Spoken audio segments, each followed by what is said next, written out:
The headlines tonight: Euro MPs' new headsets play the sound of screaming women. Brian Ferry bath mat poisonous, say lab. And bouncing elephantiasis woman destroys central Portsmouth. Those are the headlines. Happy now?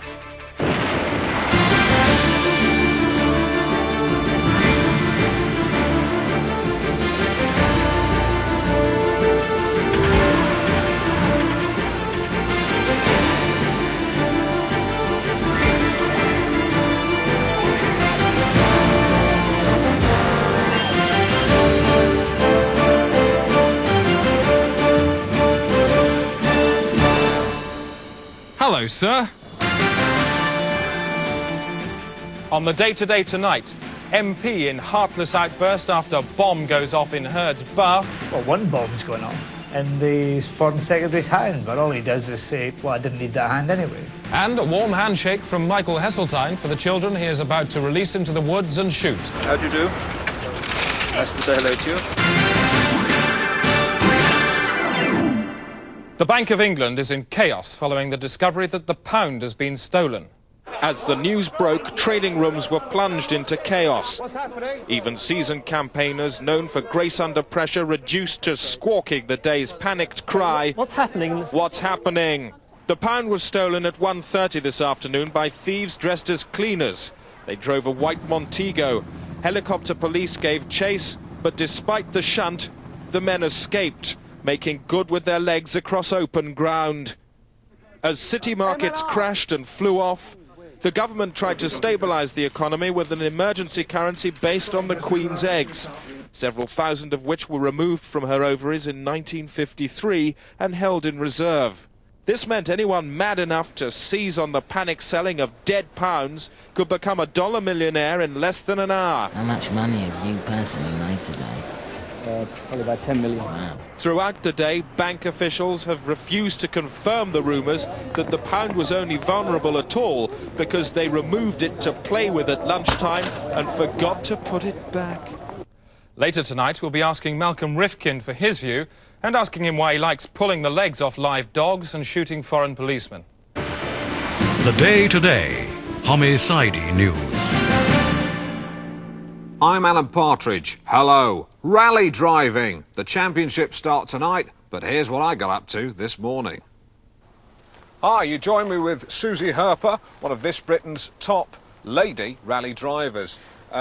Susie, you're going to be subjecting me to some atrocious punishment. What's that?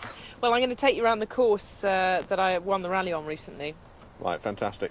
And the stickers, what are the stickers for? Advertising. It's as simple as that. Yeah. Really is that simple.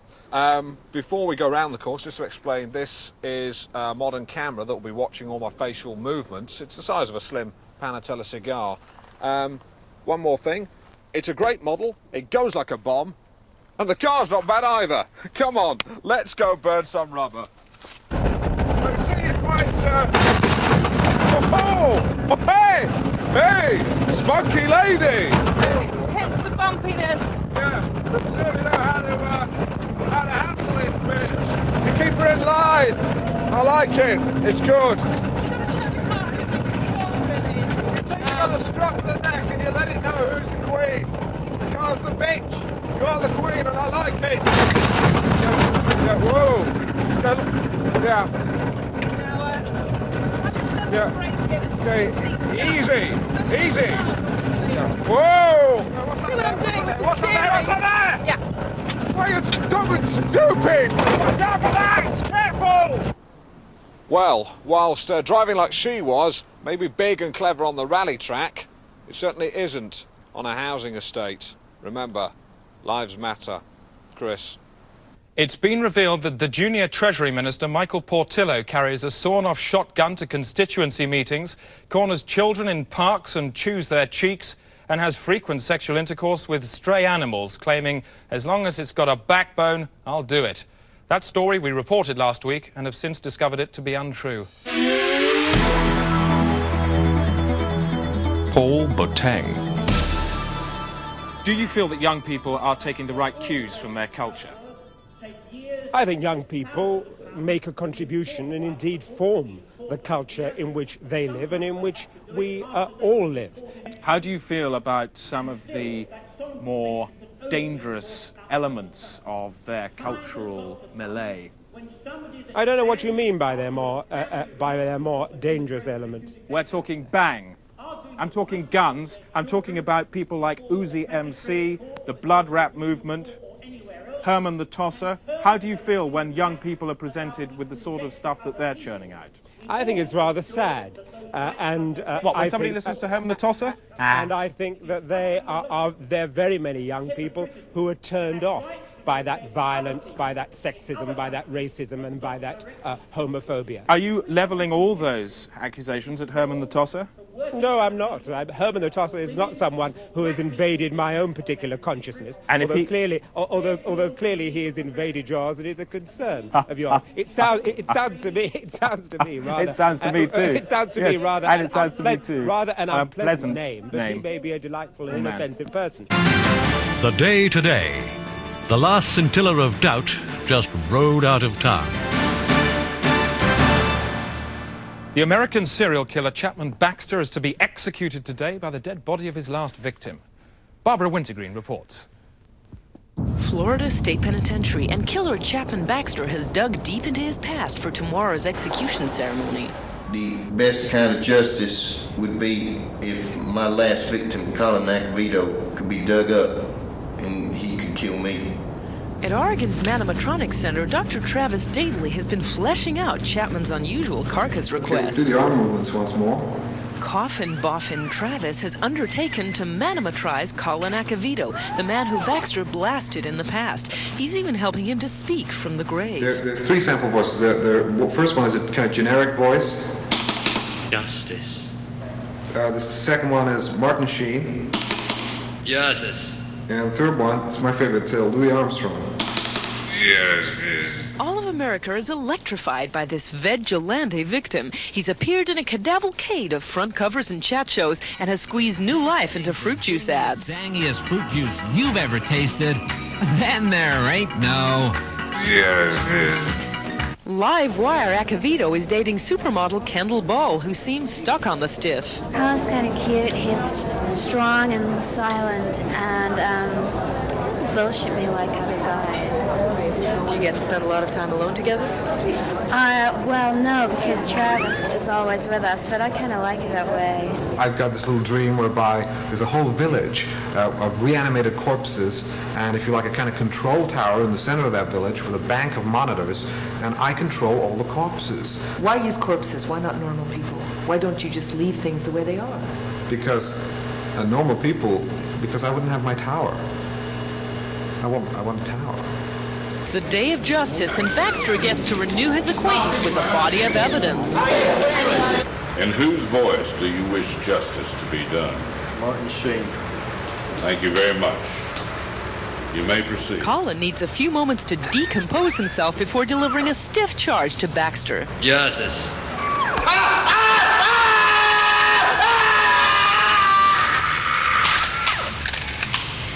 So, as Chapman Baxter came here to bury his past, looks like his past has come to bury him. This is Barbara Wintergreen, CBN News at the Corpsecution, Florida State Penitentiary.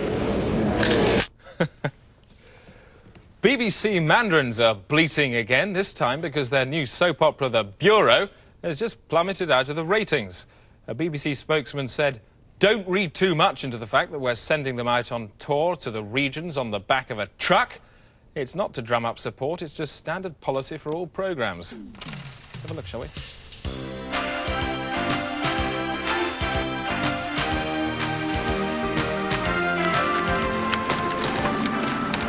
Maria? Yeah? You know I'm gay? Yeah. Well, do you think it's possible for a gay man to love a woman? Of course it is, Guy. There's no rules to love. You've got to follow your heart. Maria? Yeah. I love you. Watch out, it's Hennessy. Boy, I'm trying to run a high-class bureau de change, not some two-bit nipple peep show in Rio de Janeiro. Ange, where you been all day? We've been worrying about you. It's not Ange anymore, actually. It's Mrs. Hennity to you.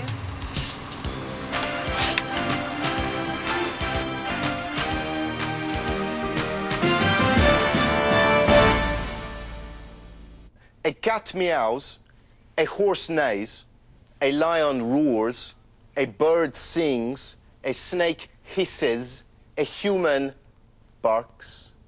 Time now for business with Calately Sisters. Thanks, Chris. You do it! Get it now! No, you get it! It's over there! Arguments like that broke out on the international markets today when economic talks collapsed and Spain withdrew from the world and began trading with itself.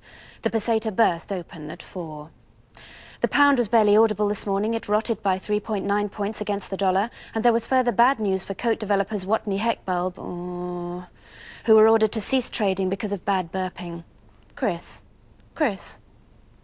On now to the money markets and a quick look at the international finance arse. And there you can see the US and Japanese cheeks started off with a gap of 2.4, but increased trading forced the two together to form a unified arse at around lunchtime, which held for the rest of the day. In summary then, oh no, Chris? For a second night running, London's police are out in force clamping the homeless. The new measures have been in operation since Monday and are already proving successful. The clamps are bolted on to any homeless person found asleep or motionless after 9 p.m. at night. This is the time when London's street people start accumulating in doorways, many of them drunk and pissed up on booze. The clamps ensure that any homeless who has caused a blockage is forced to stay put when they wake up.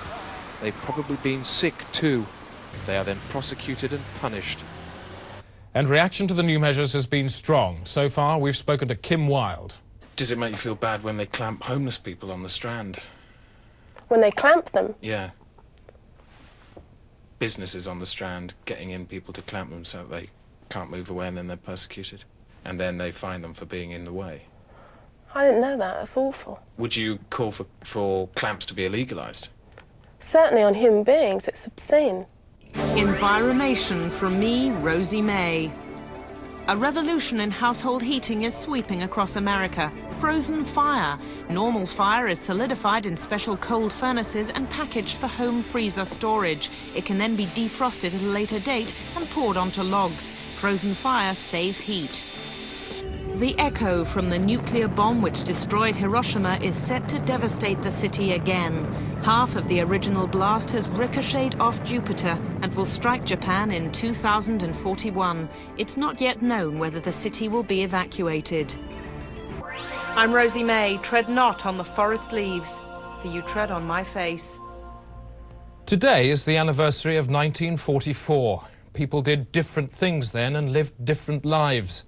This day-to-day reminiscence package features contemporary memories and footage from a time when a 5-speed, 3-litre Ford Capri was the stuff of a madman's dreams.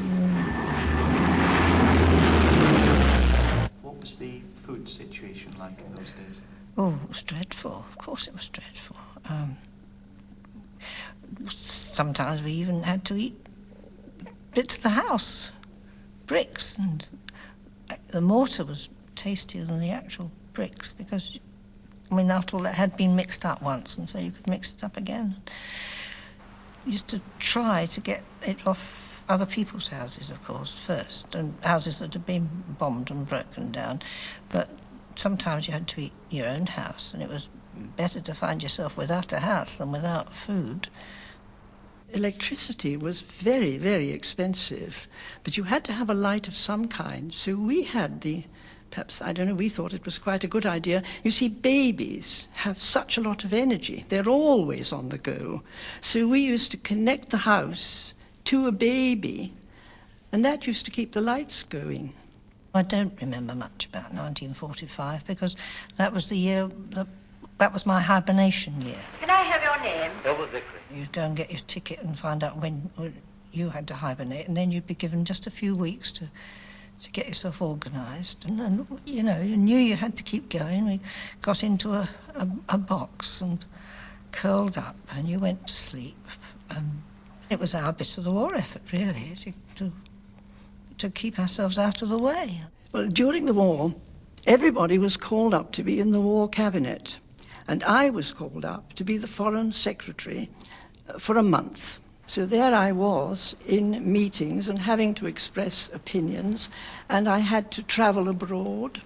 I went over to France and I met the French foreign minister, and he was really quite impressed because my French really was rather good. So we had conversations with me understanding everything he said and answering him, but whether I answered him properly, I don't know. This is the day-to-day.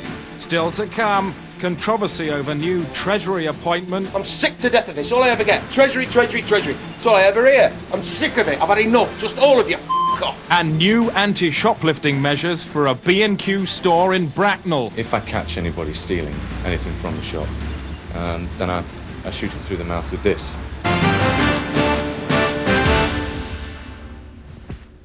The number of MPs in Westminster suffering from Schlemmel's disease has risen to 22.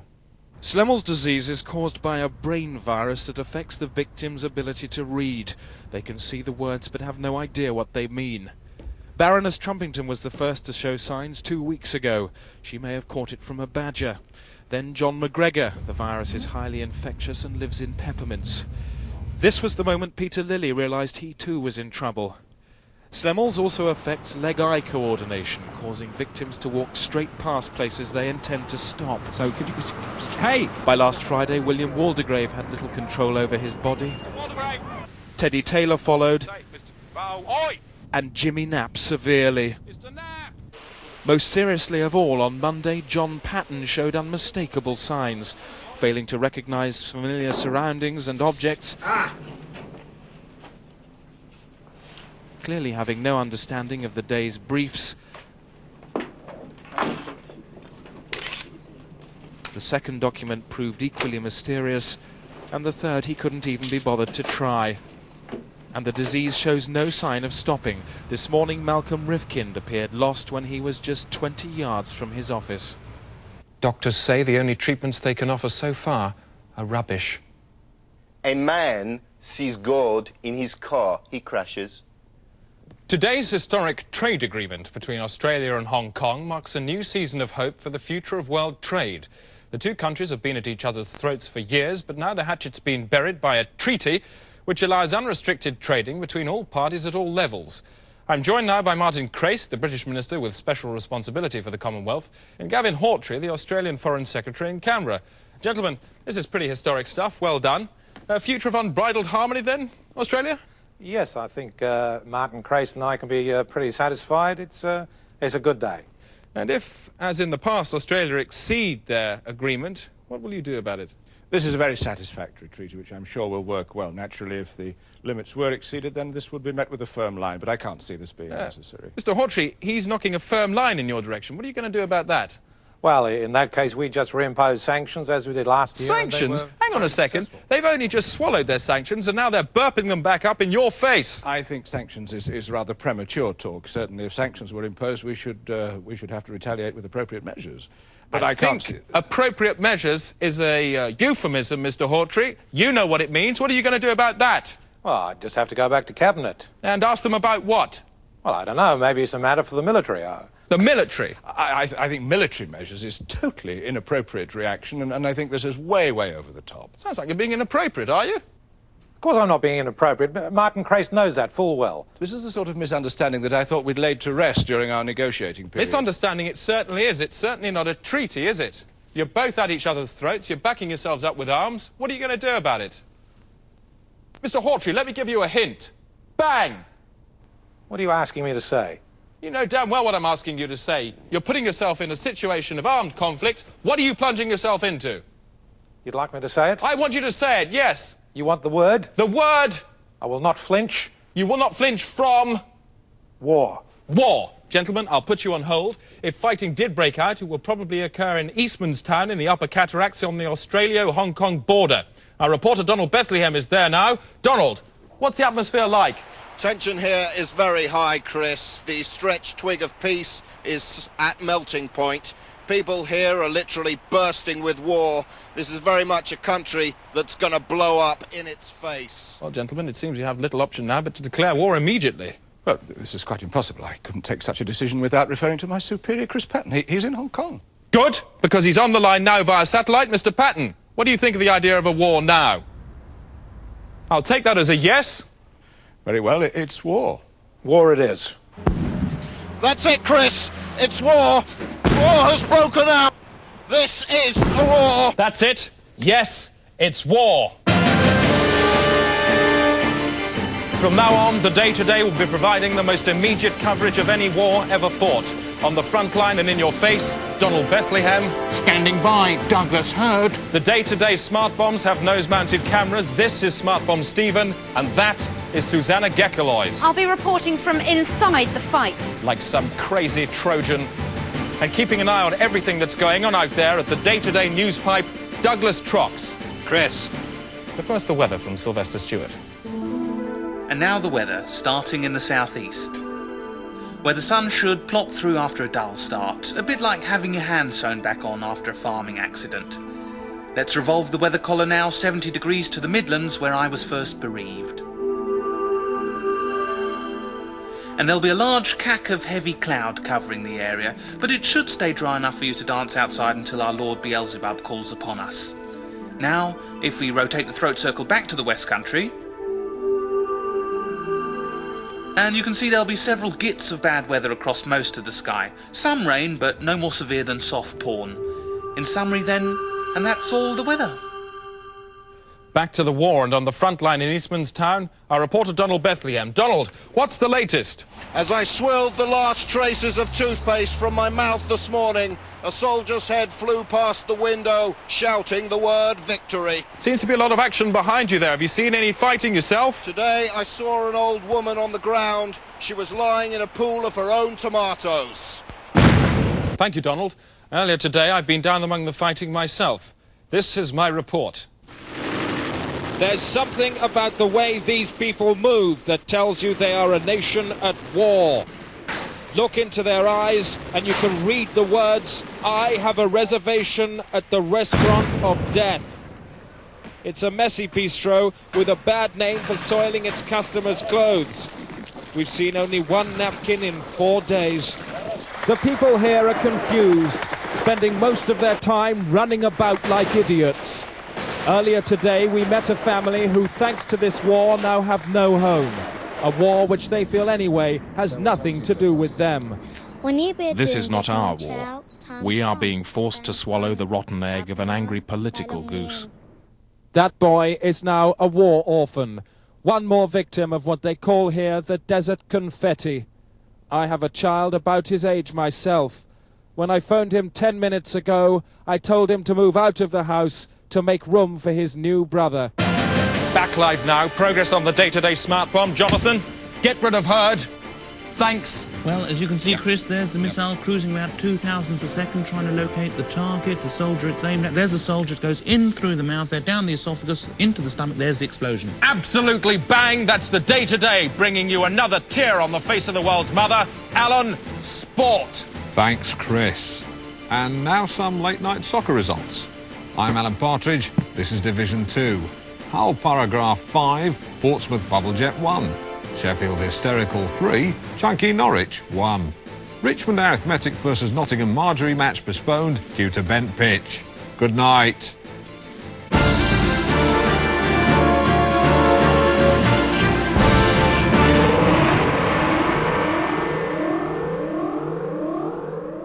Susanna Gekelois has broken through to the front line. This is her contribution to history. This is the very heart of the conflict. The men here have been fighting non-stop for 3 days. We drove in at night, straight into the middle of a rocket battle.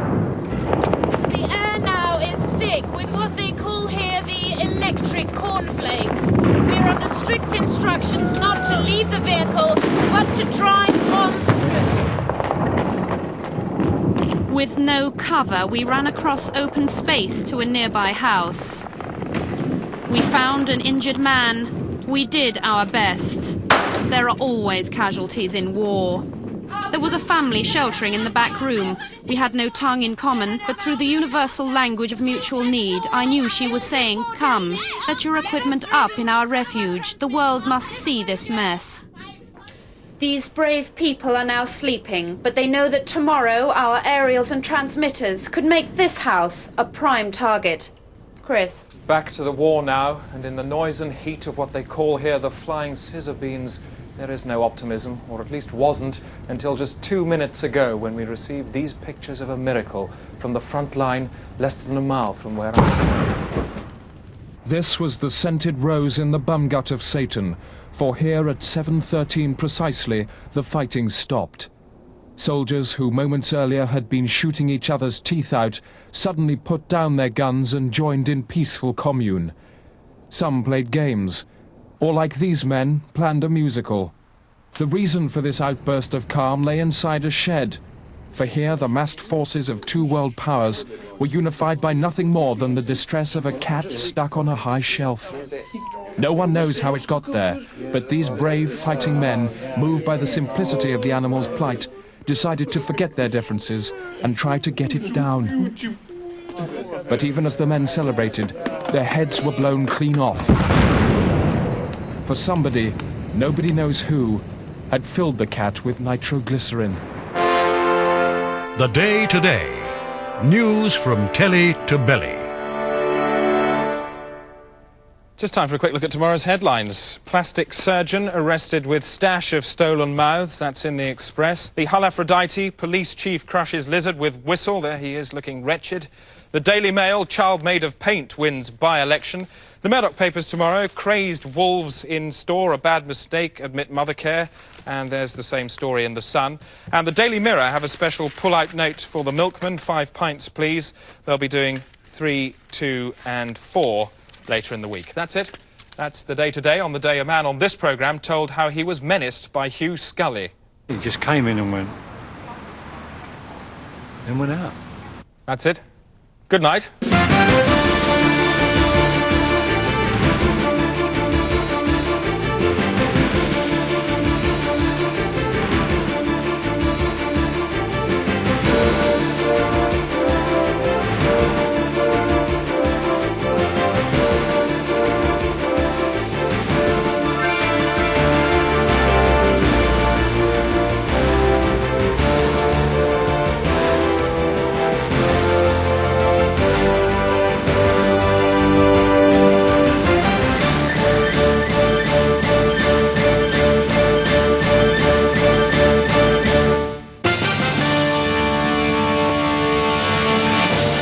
Available from now on commercial video.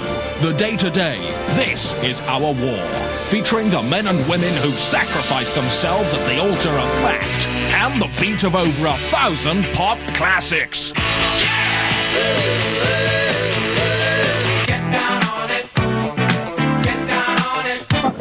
Dreadlock holiday.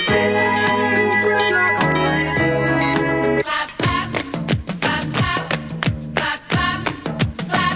So young and lady. You really got me. You really got me. Gotta stop sucking now. Gotta stop sucking now. Yeah, yeah. Stop, stop, stop, stop. I'm wishing on a star.